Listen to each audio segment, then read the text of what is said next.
Juba min daw kono ka kɛ ni bi tarata ye kalo kile 21 an bɛ ka don marsi kalo la san 2023 dɔw ko a ma ko musow ka kalo tardi de marsi kalo kɔni muso cɛsirilenw ka kalo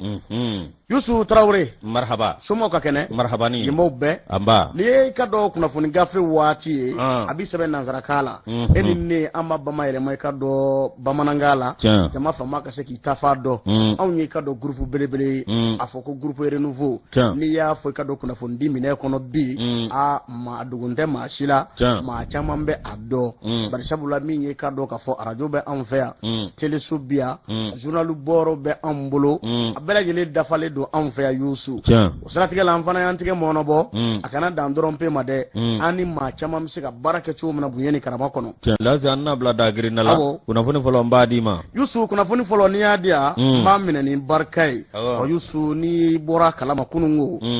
kunnafonidilaw olu ye nisɔndiya sɔrɔ dɔw wɛrɛ tɛ maa dɔ tun bɛ yen n'a tun minɛlen don ka ka dɔ banbaaciw bolo a fɔ Olivier Dubois Yusu a ye ka dɔ san 2 kɔni kɛ banbaaciw kɔni bolo a dogon bɛ u bolo Yusu a kibaruya kɔni tun bɛ to k'a dɔn kuma ni kuma nka maaw kɔni kun kɔnɔ gannen don a ka ko la kabini ka dɔn san 2016 Nigérikaw fɛ Yusu a taara yaw min ye i ka dɔn a kibaruya kɔni a dira maaw ma kununko a yɛrɛ yera jaw la k'a jira k'a fɔ k'a ye san 2 kɔni kɛ a kun minɛlen don kalo dɔ tile 8 avril san 2021 fasirikɛ b'a ka kuma la ko a taara yaw Gawoyanfa fɛ n'u bɛ jamana kɔrɔnanfa kɔni ko fɔ Yusu Olivier Dubois k'a tun bɛ baaraw kɔnɔna i ka dɔn Faransi kunnafonidisow kɔni tɔgɔ la anw ka jamana kɔnɔna na kɛrɛnkɛrɛnya la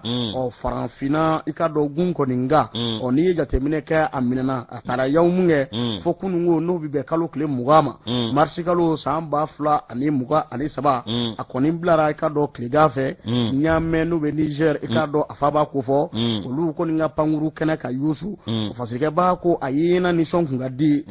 n'i y'a ye farikolo yɛrɛ la i b'a ye k'a fɔ ko farikolo fana ka fusa fasirikɛ b'a ko a kelen pe dɔrɔn ma bila barisabula américain kaw ka maa dɔ bɛ Jeffrey Wood ale fana kun bɛ i ka dɔn maa bilalenw fana la fasirikɛ b'a ko nin y'o kuma kɔni fɔ a ko maa 2 ninnu bɛɛ lajɛlen u kɔni bilala an bɛ don min na i komi bi a bɛɛ i n'a fɔ farikolo kɔni t'u ka a ɲɛ bi naani ma sɛgɛ kɔni bɛ farikolo kɔni na ni maa kɔni taara banbaaciw fɛ fɛɛrɛw bɛ sigi sen kan n'a sera ka bila u bɛ taa farikolo bɛɛ dalasaloli baaraw sigi sen kan yan'o kɔni cɛ yeena yeli la ko farikolo ka fisa n'i y'a tigilama ye dɔrɔn i b'a ye k'a farikolo ka fisa nka o ni dɔgɔtɔrɔw ka a fɛsɛfɛsɛ k'a lajɛ o n'o ko ti ɲɔgɔn ɲɛ sira la Yusu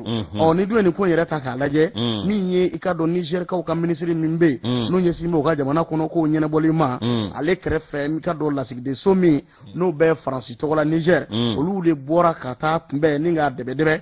ka bisimila cogo ɲuman na k'a jira ka fɔ a gɛlɛya min kɔnɔna na olu yɛrɛ kun ni tɔɔrɔlen don a ko da la koyi nka ni Ala y'a ɲuman bɔ banbaaciw ninnu bolo san 2 bɔɲɔgɔnko a y'o kɛ maralen ninnu kɔni bolo n'a bilala k'o ye nisɔndiya ye bɛɛ lajɛlen kɔni ma kabini k'a dɔn Liban kɛlɛ daminɛ na a Yusu fo ka n'a bila an bɛ waati min i n'a fɔ sisan nin kɔni ka dɔn gɛlɛya kɔni tun bɛ a kan n'a yɛrɛ k'a fɔ k'a bilala kununko a k'o ye nisɔndiyaba ye i b'a ye k'a fɔ kuma ni kuma ni arajow tɔgɔla dɔw bɛ kɛ anw ka jamana kɔnɔ walima ni kunnafonidi baaraw bɛ sigi sen kan anw ka jamana kɔnɔna na ni dosigi bɛ a kama kuma ni kuma maa minnu bɛ yen ni kunnafonidilaw don n'u talen bɛ yaw banbaaciw fɛ an bɛ hakililajigin kɛ sanga ani waatiw bɛɛ lajɛlen la k'a ta ka ɲɛsin u ma o b'a jira k'a fɔ anw yɛrɛ ka jamana y'a jɔni yɔrɔ fɛ kosɛbɛ i k'a dɔn nin ka bilali fana hukumu kɔnɔna na barisabula an kunnafonidi ɲɔgɔn don sanga ani waati an bɛ taasi bila kɛ ka ɲɛsin a n'a jaw bɛɛ lajɛlen kɔni ma o fasirikɛ b'a ko a tun bɛ maa min bolo groupement de soutien à l'islam Yusu et aux musulmans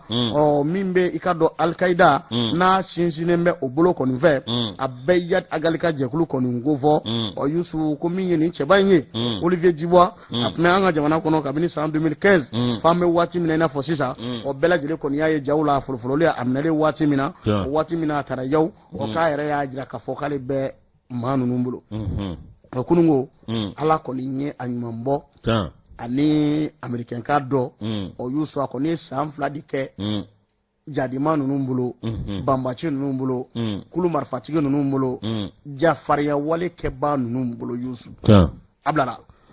ala ka nogoya amin ala ka ben nogoya amin lajosi nouvelle horizon amba leta mana femimbe no bitalike groupe bank mondial ulunni anga jamana ni nyanje anga ministre mbe no soro ministre awo o koni ya jara ka fo awo minyi bank mondial mawye awo wala sa awe kado minyi anga soro ani ikado na fulo min na blambanye akase ka tun wala sa jamana deun awo ulu bese ka lafiya chuko mina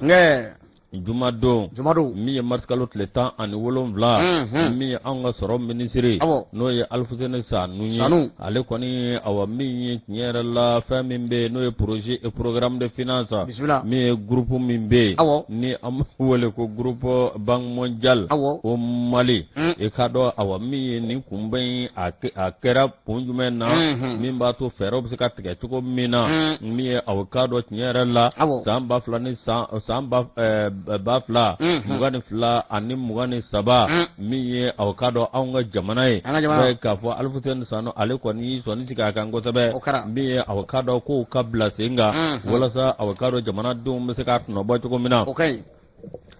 ore konon sa ni bank mondial ni awa aka mamimbe no ye akala tigede mimbe awnga jamana kono mi akado projet programme bank mondial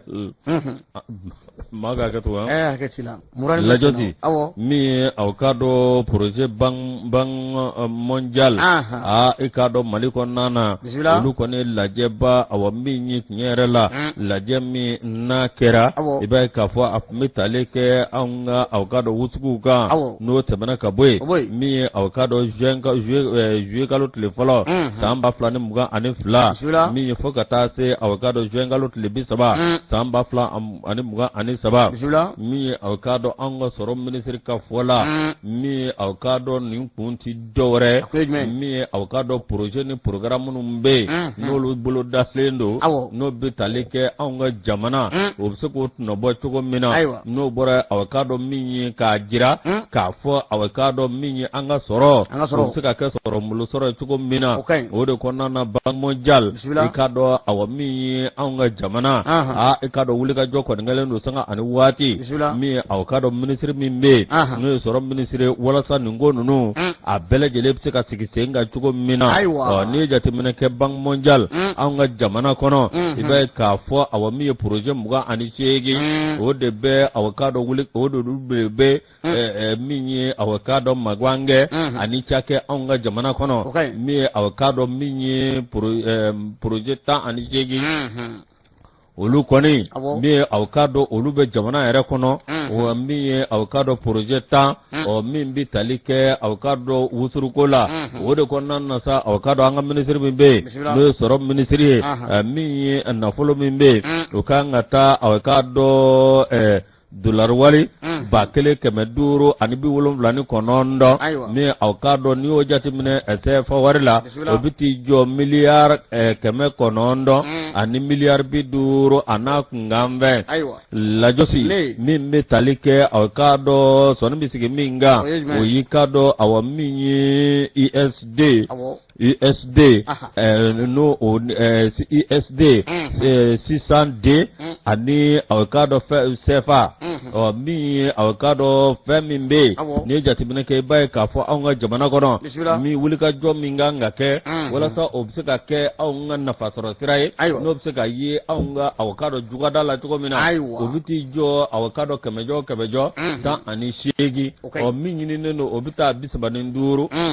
kemejo o ministry ko ni ajira ka fo mi jengalo telebisaba samba flani muga ani saba mi ka lage mi ikado awa mi jenga kenife jemi no bitalike anga jamana o mi avocado anga jamana no munum ni jamana ulube akina kelena no bi wole ko ani ambela jele awaturu amanye ulubela jele avocado niyo jatimine ko biti jo avocado kemejo mugana sous région bismillah lajosi ni min filɛ nin min ye wulikajɔ de kan ka kɛ sanga ani waati fɛn minnu bɛ yen ninnu bɛ se ka bila ba la cogo min na walasa aw k'a dɔn hali bi an bɛ se k'a lajɛ gɛlɛya dɔw bɛ yen o gɛlɛya olu bɛ se ka tɛmɛ ka bɔ an kunna cogo min na o tuma minisiri banque mondiale maaw n'o ye Alfred Sanogo a y'u fɔ k'u waleɲuman dɔn olu yɛrɛ y'a jira k'a fɔ minisiri a bɛ wulikajɔ min ni baara min na k'i k'a dɔn ko olu bɛɛ lajɛlen ɲɛ b'a la nka hali bi banque mondiale ani Mali k'olu kɔni taala ye ɲɔgɔn ye fo fini bɔ fo nɛrɛ bɔ ala k'an kunna ja Fatoumata Boba Doumbia y'ale ka fasira an y'a bɔ Nouvelle Horizon kɔnɔ Youssou les républicains ale kumana école supérieure d'ingénierie d'architecture et d'urbanisme a Youssou olu kɔni tun bɛ kunnafonidilaw ɲɛkɔrɔ dɔw wɛrɛ tɛ min ye a ma ɲɛmaw ye o tɔ bɛ se k'a ye cogo min na ni u ka baara bɛɛ lajɛlen sabati min ye u ka diplôme ye ka se k'o sɛbɛn k'o bila i ka don ordre des architectes kɔnɔna na Youssou parce que kɛbaa ko tun bɛ kunnafonidilaw ɲɛkɔrɔ a ma ɲɛma n'o ye directeur de l'école supérieure d'ingénierie et d'architecture et d'urbanisme EZIO a ma ɲɛma Abdoulaye Deyogo ale n'a tɔɲɔgɔnw u bɛɛ lajɛlen faralen don ɲɔgɔn kan ani lɔkɔliden minnu bɛ yen n'olu ye nin kalan kɛ a n'a ma ɲɛmaw maa weleli kɛrɛnkɛrɛnlenw bɛɛ lajɛlen tun bɛ a kɛnɛ kɔnɔ min ye ka dɔ bureau du conseil de l'ordre des architectes du Mali olu kɔni ko i ka dɔ jalaki tan tɛ k'u sɛgɛrɛ bi wa k'a sababu kɛ mun ye min ye kibaruya dɔw bɛ yen k'u b'o ko fɔlɔ k'a jira k'a fɔ ni lɔkɔliso min filɛ nin ye k'olu to olu kɔni ka sɛbɛnw lakodɔn min ye i ka dɔn nin lɔkɔliso ye n'o bɛ EZIO ko fɔ olu kɔni y'a jira k'a fɔ fɛn bɛɛ lajɛlen dafalen bɛ olu kɔni bolo u bɛ baara la a bɛ san caman bɔ o baaraw sabatilen bɛ u kɔni bolo an bɛ don min na i n'a fɔ bi nka maa dɔw bɛ yen n'olu kɔni bɔra ni kalan kɔni kalanso n'u ye a kalan kɛ baara sɔrɔ kɔni ye gɛlɛyaba da ye bari sabula min ye ordre des architectes ye Youssou olu kɔni ko kɛlen tɛ ko ninnu ka sɛbɛn kɔni lakodɔn k'a sɔrɔ ko fɛn bɛɛ lajɛlen dafalen bɛ u bolo ko nin ye baara ye baara min n'olu t'u yɛrɛ y'a kɔnɔ cogo si la n'i ye maa min kɛlen ka jɔyɔrɔ sɔrɔ nin kalan in sababu la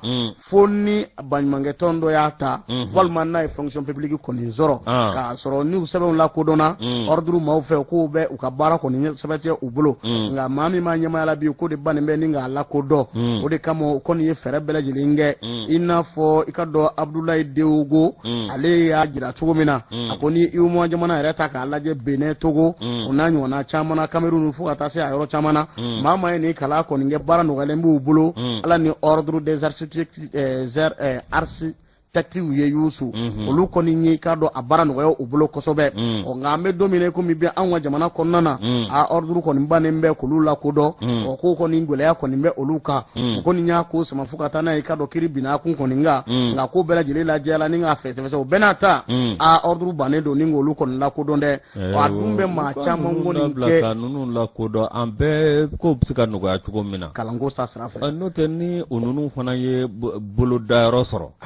jamana bɛ lafiya u ka ninnu lakodɔn Youssou k'u lakodɔn olu kɔni bɛ ka kule nin waati in na wo ni woyinbaden a ko bɛ se ka nɔgɔya cogo min na walasa maa mun y'a kalan kɛ Youssou n'u bɔra u ka se ka baara sɔrɔ ni ka caman bɔ baaratanya na anw ka jamana kɔnɔna na ni maa min fana y'a kalan kɛ Youssou n'u lakodɔnna a bɛ kɛ sababu ye Youssou l'ère damadama kɔnɔna na u ka se k'u ka entreprise sigi u yɛrɛ ye ni ka baaraw kɛ baara mun bɛ kɛ sababu ye maa caman bɛ se ka baara k'u nɔfɛ cogo min na bonya ni karama kɔni kɔnɔna na kalan bɛ u la maaw bɛ yen mun ni diplôme ba b'u bolo a ko kɔnɔna na an bɛ don min na komi bi nka i ka dɔn Abdoulaye Deyogo ale ka kuma na ale bɛ yen Youssou k'u bɛ laɲini min kɛ min ye ordre kɔni fɛ u ka se ka sira d'u ma u ka se ka baara kɛ bonya ni karama na i n'a fɔ jamana tɔw la a kɛn bɛ cogo min na nka an ka jamana kɔnɔ bi k'u bannen bɛ ni ka o baaraw sabati u ye o de kama a ma ɲɛ min kɔ kunnafonidila ka baara ye min ye n'i taara fan dɔ in ka kunnafonidi kɛnɛ kan n'i y'o lamɛn jalaki t'an bɛ ka maa wɛrɛ min sɛgɛrɛ i bɛ wuli ka se olu ma ni ka olu fana hakilina dɔn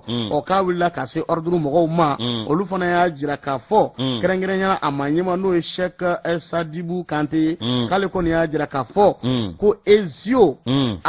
ko mangama bɛɛ dafalen tɛ u fan fɛ kɛrɛnkɛrɛnyana baara kɛcogo ɲuman kadara kɔnɔna na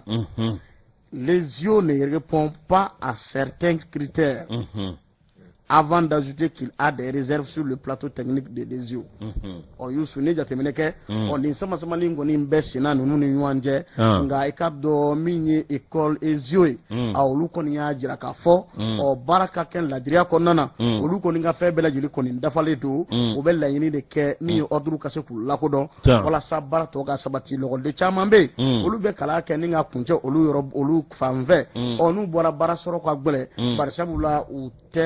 lakodɔnnen tɛ ordre fɛ an bɛ don min komi bi ala ka a ko nɔgɔya koyi Agibu Sogodo république kɔnɔna na république ni ale bila lajɔ si le gido ne b'ale ta min ye tiɲɛ yɛrɛ la fɛnw sɔngɔ gɛlɛyalen jɛkulu min bɛ awɔ n'o bɛ wele ko FPCVC lajɔ si olu kɔni y'a jira k'a fɔ minisiri min bɛ n'o ye Mohamed Ould Mohamed ye k'a ka walansɛmɛ min ye baara min kalifara la k'a jɔyɔrɔ man ngolo fa lajɔ si di min filɛ nin min ye don kɛrɛnkɛrɛnnen min bɛ ni diɲɛ bɛɛ lajɛlen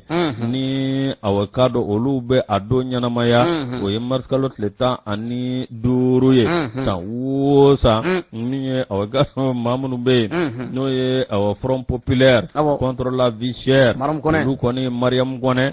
min ye awɔ k'a dɔn olu kɔni bɛ wuli ka jɔ kɛ tuma bɛɛ ka lajɛ kɛ ka kunnafonidilaw wele min ye k'u fɛla fɔ min ye Seku Kulubali ale de ye nin fasiri bi awɔ min walasa sunkalo natɔ in na gɛlɛya min bɛ an sɔrɔ san o san da baloko la sunkalo natɔ in na min ye awɔ k'a dɔn jɛkulu min bɛ yen n'o ye awɔ k'a dɔn front populaire contre la vie chère olu kɔni y'a jira k'a fɔ a musokɔrɔba yɛrɛ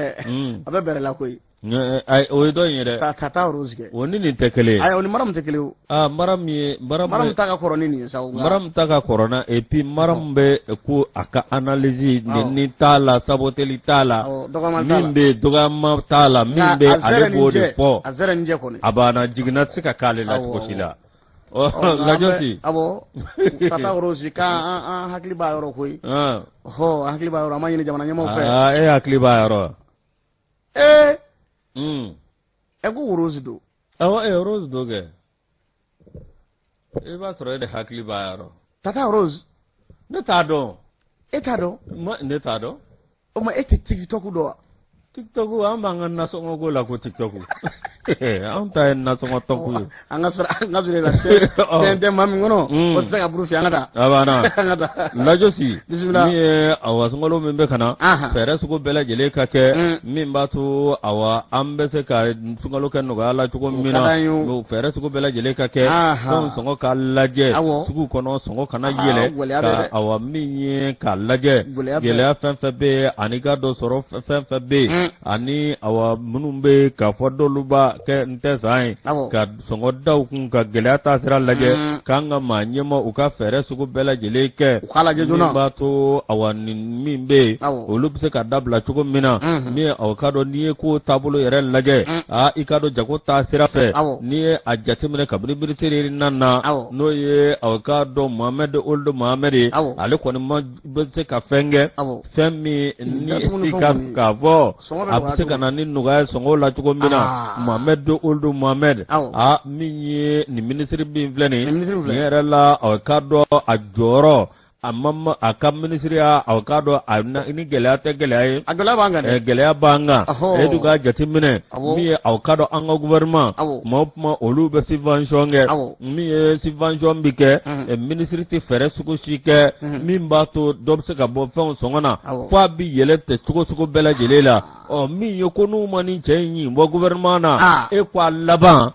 e k'a dɔn a nana ni fiɲɛ ye fanga ani jamanadenw ni ɲɔgɔn cɛ. An bɛ yɔrɔ min na i n'a fɔ sisan kɔni. An bɛ yɔrɔ min na i n'a fɔ sisan. Da dumuni fɛnw tulu tɛ se k'a san. Mariam Kɔnɛ. Awɔ. I k'a dɔn ale ye nin fasiri. Min ye le guido. Awɔ. Maa min bɛ yen n'o ye Seku Kulubali ye. Ale de a bolonɔ don. Awɔ. Ala k'an tulu tɛ se k'a san.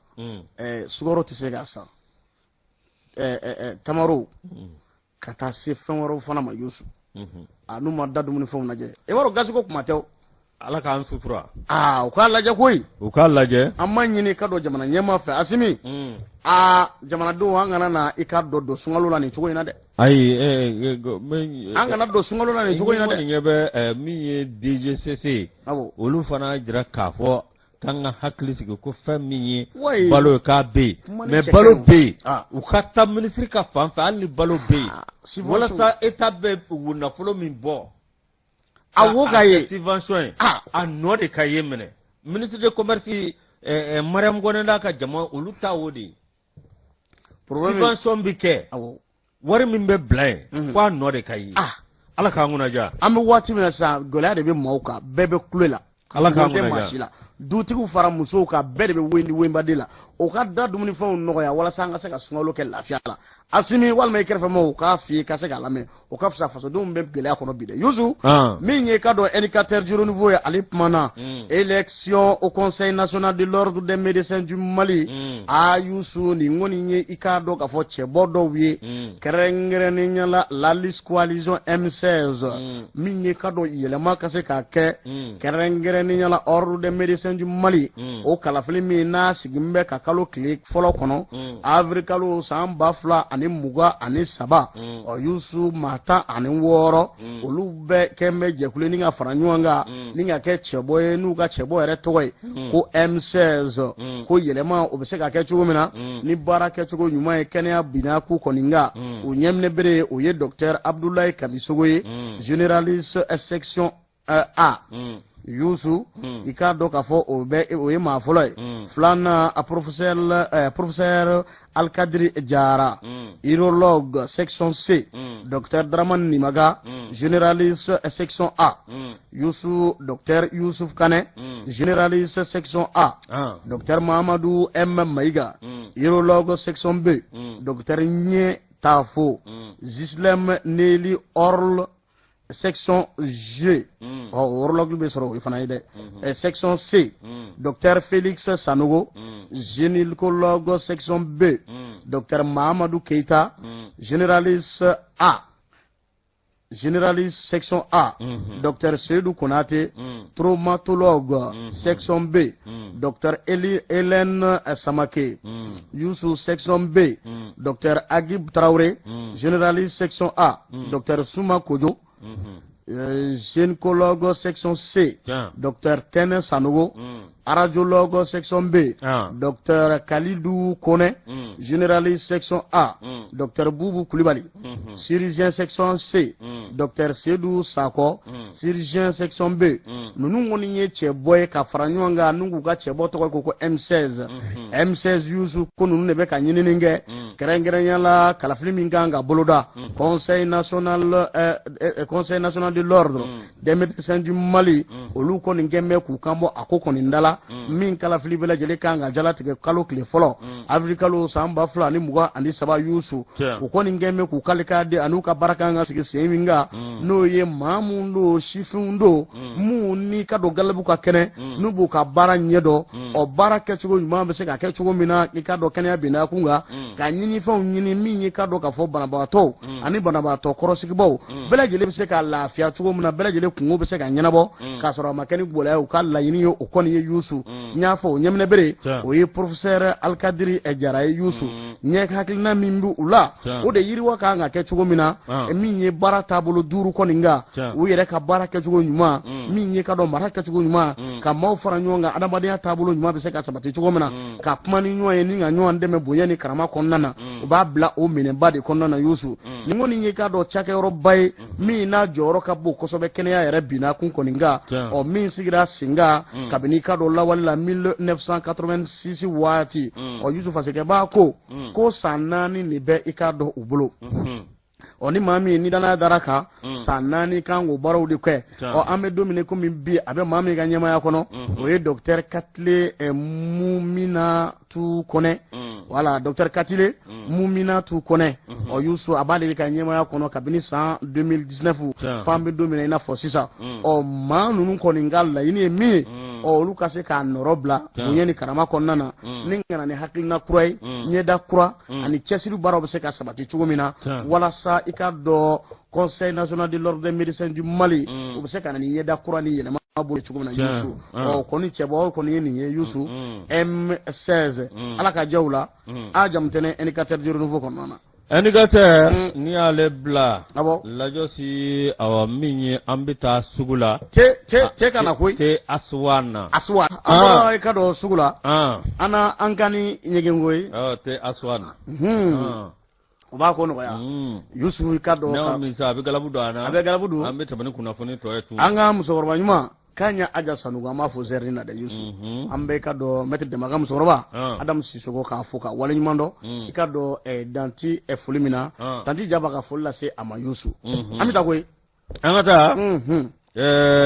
la josi mi avocado Ibrahima Sanogo alep maneno akodi mi avocado nyerela losement sociaux ko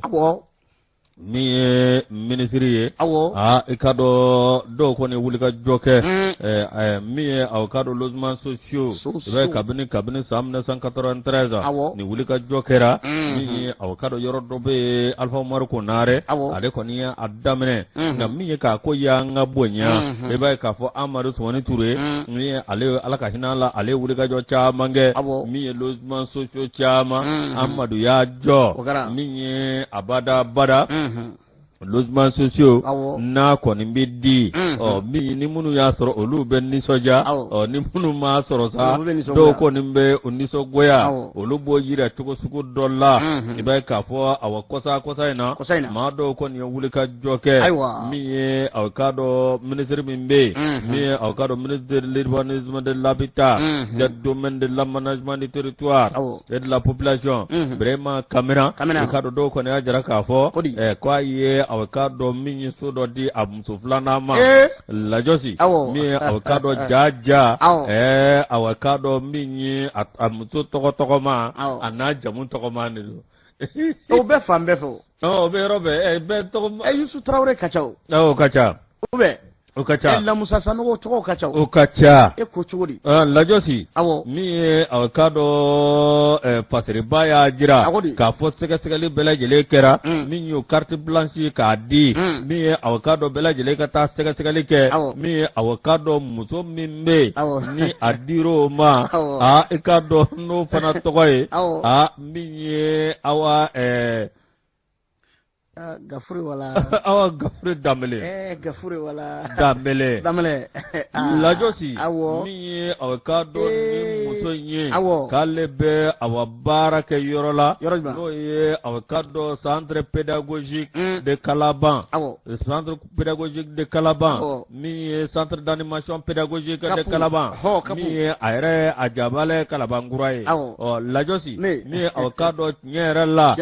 mi asben bela jele ya buguna tigadi ka jira ka fo mamunu ye ninvo avocado utado de mamunu ye ninvo o ma nyanyini de ko losement sociaux awandi ya soro gardiga kodo ni ma soro vana gardiga kodo ngade ma soro ka wuli ga joke avocado minyi ka masuko bela jele fo mangutu tie ani to atie ikado awami ngoni ko ye koye ko ni avocado dimi made no te muso mimbe ko awadambele kalebe awasandre d'animation pédagogique la Calaban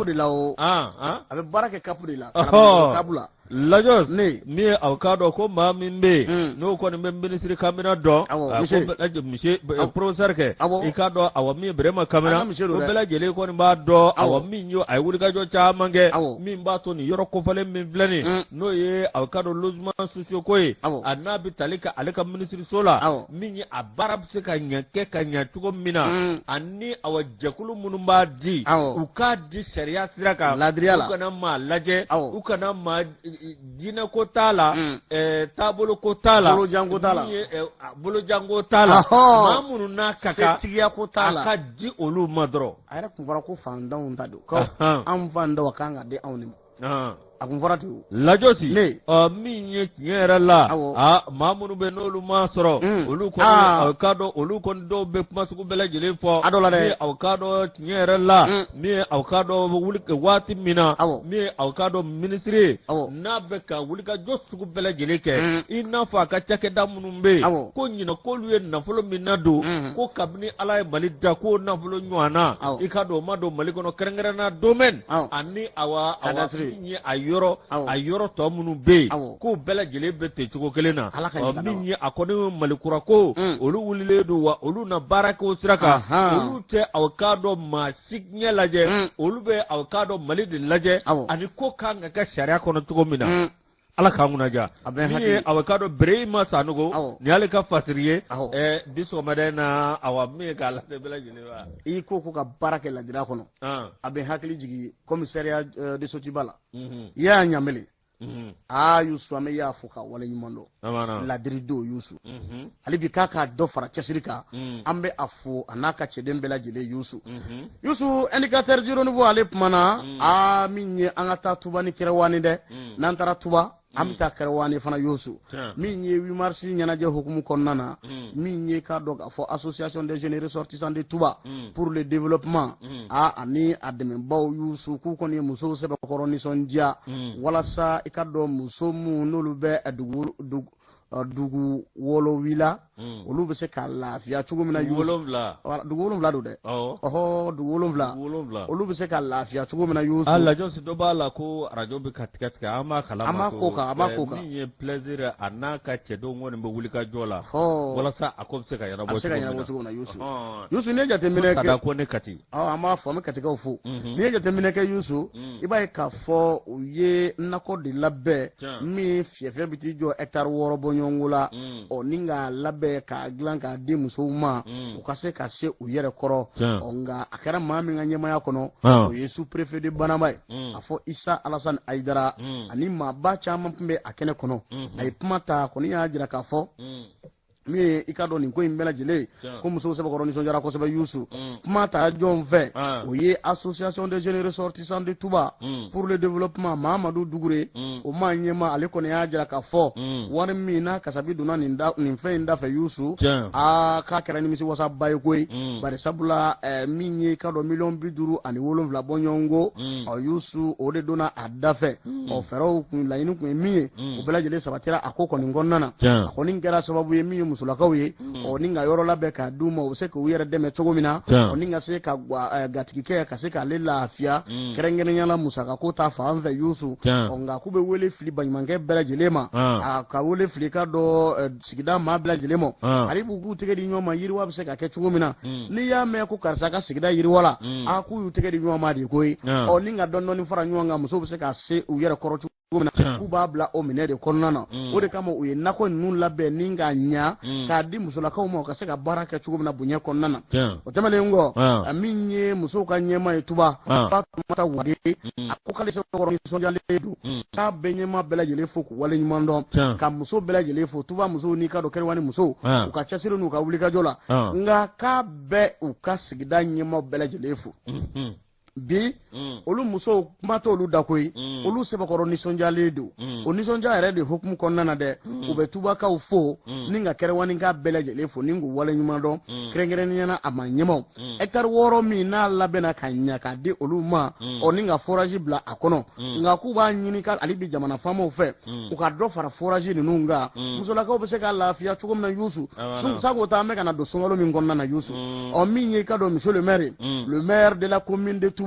Segu Sila ale sɛbɛkɔrɔ nisɔndiyara a kɔni y'a jira k'a fɔ nin yɔrɔ min labɛnnen filɛ ni ka di musolakaw ma k'a bɛ kɛ sababu u ka se ka musaka kɔni labɛn u yɛrɛ ye ni ka se k'u ka baaraw sabati u yɛrɛ ye Yusu nka ko nin bɛ bila minɛn kɔnɔ n'o ye tigɛdi ɲɔgɔnma minɛ ye kɛrɛnkɛrɛnyala dugu 7 ale ni dugu min n'a bɛ wele ko Jantili olu ka tigɛdi ɲɔgɔnma min n'a sigin bɛ sen kan kabini lawale kɔnɔna na Yusu kabini san 1995 waati k'o tigɛdi ɲɔgɔnma bɛ u ni ɲɔgɔn cɛ a kɛra sababu ye baara caman ka se ka sabati u ni ɲɔgɔn cɛ min ye i ka dɔn nin baara min kɛra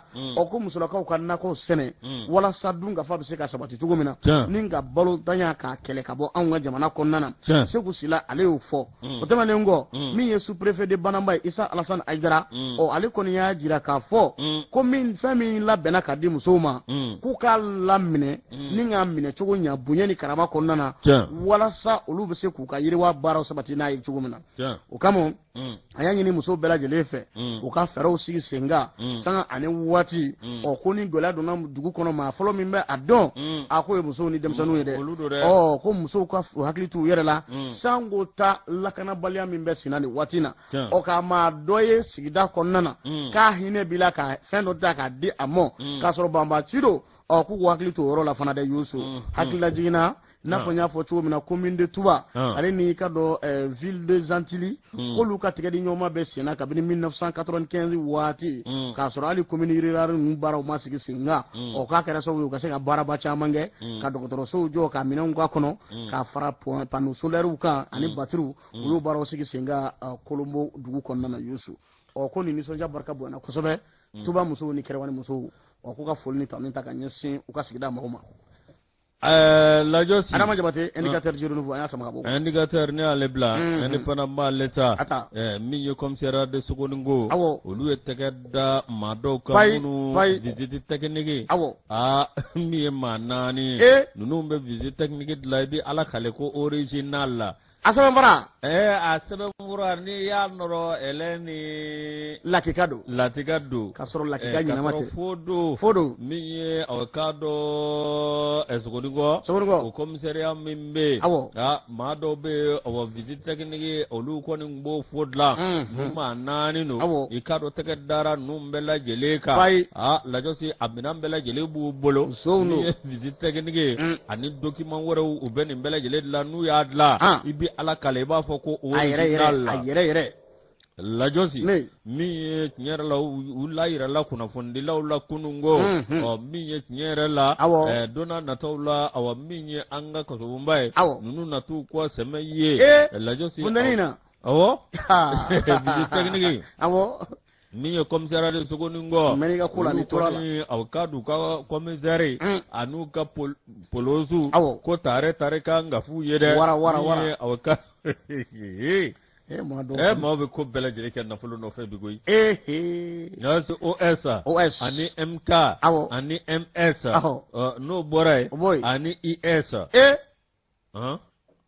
ko ES de ES an ka taa Lajosi ninnu de tun bɛ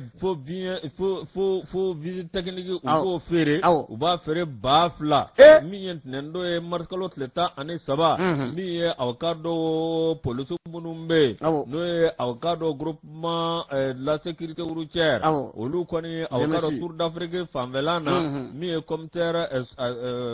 min bɛ Sogoningo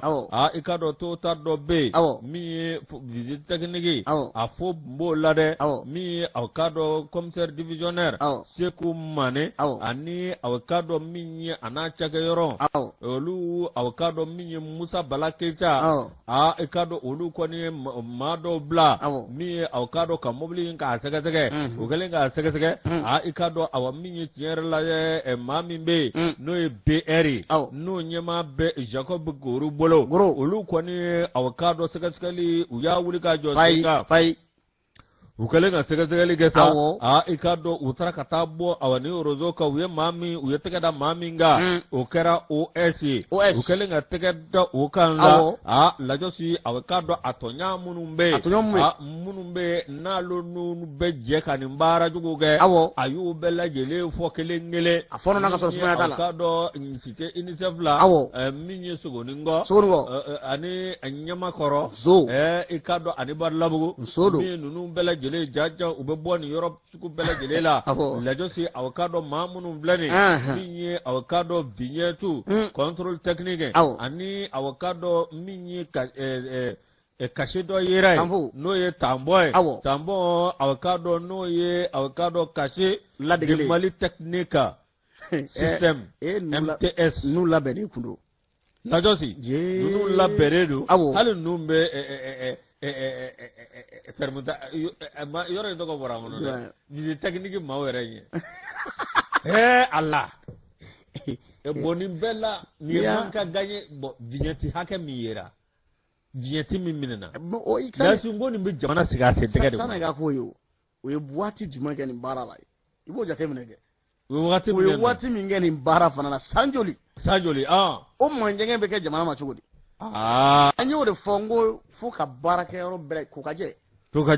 toilette générale de kan ka kɛ koyi toilettage générale kan ka kɛ lajo sa bɛɛ min ye aw ka dɔ visite technique a min ye commissaire min filɛ nin n'o ye Seko Mane ale n'a ka maaw u ye wuli ka jɔ kɛ u y'a jira k'a fɔ nin baara ninnu a ka se ka ɲɛ cogo min na jamanadenw olu de bɛ se ka fara u kan min ye kojugu u bɛ se k'a kɛlɛ ɲuman fɛ cogo min walasa jamana in a bɛ se k'a kunkɔrɔta n'o tɛ n'an y'a kɛ dogodogo ye fɛn di fɔ polisiw ɲɛna yalima n bɛ siran n'i y'a fɔ polisiw ɲɛna olu t'i to a fɔ koyi olu bɛ to ka sɛgɛsɛgɛli de kɛ e kɔni ta banna a banna i ka fasodenya jɔyɔrɔ kɛ polisiw ti i ɲininkali caman la an bɛ Sotiba polisiso maaw fo y'a ɲamale bɛ dɛ n'o bɔra yen mais y'a n'a ka cɛdenw fo an bɛ Bolikasomugu 12e arrondissement an b'u fo an b'u polisiw fo la sunu ye baarakɛlaw ye an kɔni bɛ lafiya an ka fa bɛɛ la Titibugu ni Gabakɔrɔ Duraw ni fɛnw Gabakɔrɔ Dura gendarmerie a ye ɲɛ kelen sunu dabila ani Moribabugu polisiso la an bɛ ninnu bɛɛ lajɛlen fo ka taa se 6e arrondissement ma kɔrɔ commune F fa bɛɛ lajɛlen Bamakɔ fa bɛɛ lajɛlen commissariat fɛn fɛn bɛ yen an b'u fo ko hali b'u ka wuli ka jɔ ka dɔ fara cɛsiri kan a banna Yusu min ye éducateur junior ale kumana Yusu i ka dɔn min ye lɔgɔli karamɔgɔw ye kɛnyɛrɛ ye lɔgɔli karamɔgɔw Yusu k'u kɔni kɛn bɛ ka baara bila kɔni boloda a fɔ min ye i ka dɔn ɲɔgɔndanw ye u m'o ta ŋɔnɔ ma wa parce que b'a k'u ka jɛrɛjɛkuluba min bɛ yen n'a bɛ wele ko groupement des associations de promoteurs d'écoles privées du Mali nin waati in na u kɔni kɛn bɛ ka ŋɛɲɛ kɔni ɲimi a ka dɔn jamana kɔni nɔfɛ k'a sababu kɛ mun ye u ka laɲiniw kɔni ma sabati a ɲɛmɔ musaka min n'o kan ka d'u ma Yusu musaka in kɔni k'u b'a nɔfɛ k'a mɛnna dɔɔnin koyi fɔlɔ la u ye heure 120 kɛ i ka dɔn baarabila la a ma ɲɛ min kɔ u y'a daminɛ ko kura kun min ye heure 120 ye a bɛ daminɛ kununko tɛnɛ kalo tile 20 k'a kuncɛ jumadon kalo tile 24 marisi kalo san 2023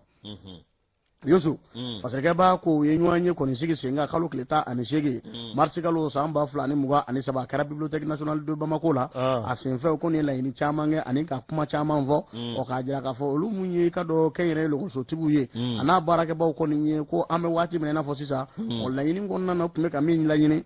Yusu ko foyi ma sabati a ko kɔni dala dɛ ko kɔni a bɛ ka taa cogo min na san 2021 ni san 2022 o baara mun n'o musaka bɛ yen sɛbɛn miliyari 8 bɔɲɔgɔnko Yusu sigi mɛ ka o ko kɔni kɔnɔ a ma ɲɛ min kɔ u ye baara kunfɔlɔ jɔ kunfɔlɔw la Yusu laɲini ma se ka sabati k'u y'a daminɛ kununko ko kura kun ka laɲini ye fɛn min ye fo ka sabati a ɲɛ 40 ma ko n'o kɔni ma kɛ k'u kɛlen filɛ nin ye ka baara kɔni bila ka sin k'a bila ka kɛɲɛ ni ɲɔgɔndan ye c'est juste ɲɔgɔndan min n'a daminɛna kununko kɛrɛnkɛrɛnnenya la ba kini bolo yanfan maaw k'olu semaya a ko kɔni kɔnɔna na dɛ min ye établissement privé ye ko u kɔni tɛna composition kɛ f'u ka laɲini kɔni ka sabati n'an bɔr'o la u k'a lajɛ u ka école privée lajɛ u ka sɛgɛsɛgɛli kɛ parce que école privée dɔw jɔra n'importe comment ka école privée nafa t'a dɔw la a to bɛ yen olu bɛ norme internationale la olu bɛ norme na école de santé ta dɔw ma sɛgɛsɛgɛli dɔw ma kɛ o ma kɛ sa wa ka école privée jɔ cɛ an denw ti ka kalan même u bɛ taa dɔw yɛrɛ lakɔlidenw dɔw former k'olu kɛ enseignant dɔw yɛrɛ lakodɔnlen mais ça c'est quel pays ça ou bien 9e élève sans pédagogie ni rien sans formation ni rien ka t'olu ta dɔrɔn ko parce que ne ye école privée dayɛlɛ n tɛ ka mɔgɔw sara école privée yɛrɛ maître bɛ gɛlɛya min na ko ni congé bila i tɛ wari sɔrɔ voilà ni congé bila promoteur fana olu an ka tiɲɛ fɔ olu fana bɛ maître minɛ cogo min na fo fana ka ɲɛnabɔ ko ɲɛnabɔ parce que o de salon a ye hakili jigin o de to fɛn dɔ bɛ yen a ye hakili jigin salon na école de santé yɛrɛ dɔrɔn tɛ waati min na article 39 ko ni étatigiw tun b'o kɛlɛ la école privée mɔgɔw ko ni étatigiw banna ka composition kɛ k'olu yɛrɛ bɛna ko ka taa lɔgɔlidenw surveiller n'olu fana banna ka composition kɛ kununko an fana bɛ étatigiw bila olu ka taa u ka ekɔlidenw siribi o abana o na corriger o da to baara la a y'a tɛgɛ di ɲɔgɔn ma i kɛra faso ta ye o i kɛra i ka dɔn kɛn yɛrɛ ye o n'a y'a tɛgɛ di ɲɔgɔn ma a bɛ ɲɔbɔ ko la sɛndiga yɛrɛ mana caya nafa tɛ k'a lajɔsi an bɛ taa Tiɲɛnfala an ka taa Tiɲɛnfala n'an dara ye min ye aw ka dɔn Tiɲɛnfala min ye a maire n'o ye Nfa Jabatɛ lajɔsi aw ka dɔn Nfa Jabatɛ k'a kɛn bɛ ka wulikajɔ kɛ bɛn ani keleya min ye ani a ka maa min bɛ yen n'o ye aw ka dɔn Bokumu ye Bokumu aw ka dɔn olu kɛn bɛ ka wulikajɔ sugu bɛɛ lajɛlen kɛ min ye aw ka dɔn Tiɲɛnfala i ka dɔn aw bɛn ni keleya o bɛ se ka tɛmɛ Tiɲɛnfalakaw ni ɲɔgɔn cɛ cogo min na i ka dɔn hali bi u k'u tɛgɛ di ɲɔgɔn ma Tiɲɛnfala a ka ɲɛtaa bɛ sabati cogo min na o de kɔnɔna na aw ka dɔn min ye Tiɲɛnfala maire n'o ye Nfa Jabatɛ i ka dɔn hakilina kura caman i ka dɔn olu kɔni bɛ ka ɲɛɲini wa i ka dɔn dɔw kɔni ni sababa bɛnna min b'a to hali bi Tiɲɛnfala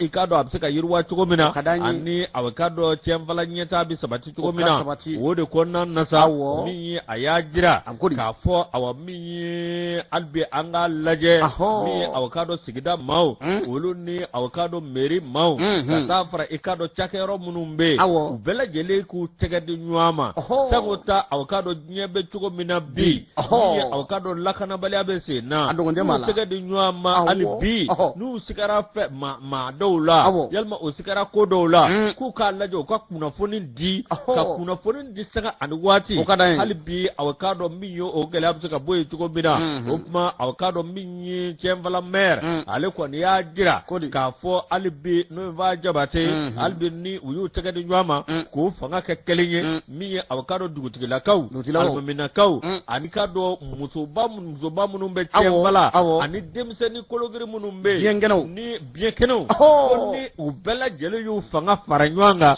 min ye ko Tiɲɛnfala a bɛ kuwa a bɛ yiriwa aw ka dɔn ɲɛtaa o bɛ sabati Ala k'an kunna ja Ala ka sababu ɲuman d'an ma lajɔsi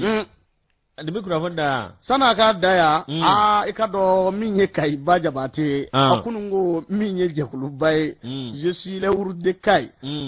min ye polisilakaw ye kunun ko Yusu k'u ye gazi kɛ k'u fara ka bɔ ɲɔgɔn na koyi Yusu jɛkulu in kɔni kun y'a jira kabini i ka dɔn marisi kalo tile 13 u ye communiqué kɛ ka ɲɛsin diɲɛma mɔ ko min ye olu ka sirako ye k'a ye sira a bɛ nafa caman na don jamana kɔnɔna na nka sira in tiɲɛni bɛ ni sira bɛɛ lajɛlen an bɛ domine komi bi k'a bɛ lahala cɛjuguba la ni jamana ɲɛmɔgɔw ma fɛɛrɛ kɛ a baara tun bɛ senna a jɔra u ka baara daminɛ joona k'olu kɔni bɛna sira tigɛ ka kɛ ni kalo tile 20 ye n'o bɛ marisi kalo tile 20 kɔni kofɔ n'o kun ye kunungo ye Yusu u y'a fɔ cogo min na a tun bɛna kɛ ten koyi nka min ye polisilakaw ye k'u ye gazi filoga dɛ Yusu an fana k'a lajɛ an minnu ye sigida ma hali n'a ye sira dilan ni tɛ i ɲɛ bɛ goudron na surcharge ka jugu goudron ma doni damatɛmɛ wale ani dɔw fana bɛ u bɛ taa gendarme couché wuli ten u tɛ sariya kɔnɔ a tɛ foyi kɔnɔ k'a ɲɛ tɛ ko la an kɔni wala i ye sirako yɛrɛ fɔ nin sara an yɛrɛ ka dalala sira k'a daminɛ termisi la k'a jigin fo Sokɔrɔji tournée la an b'a ɲini u fɛ u ka gendarme couché d'a kan ouais mais Yusu sira in dilanni ni sisan cɛ a ye maa min fɔ a bɛ maa naani bɔ awɔ mais u k'a kɛ sariya kɔnɔ gendarme couché o ka ɲi u k'a lajɛ koyi n'i b'a kɛ i b'a kɛ sariya de kɔnɔ o ka ɲi i kan ka signalement de bila gendarme couché bɛɛ ɲɛfɛ ko ne ja bɛ tigɛ dɔw ka moto ani a ka a jɛnya cogo dɔ la i b'a fɔ olu o fana ma fɔ dɛ u bɛ ka mɔgɔw ka mobili jukɔrɔla fa ko non k'a kana fɔ ko gendarme couché ko k'a fɔ ko ralentisseur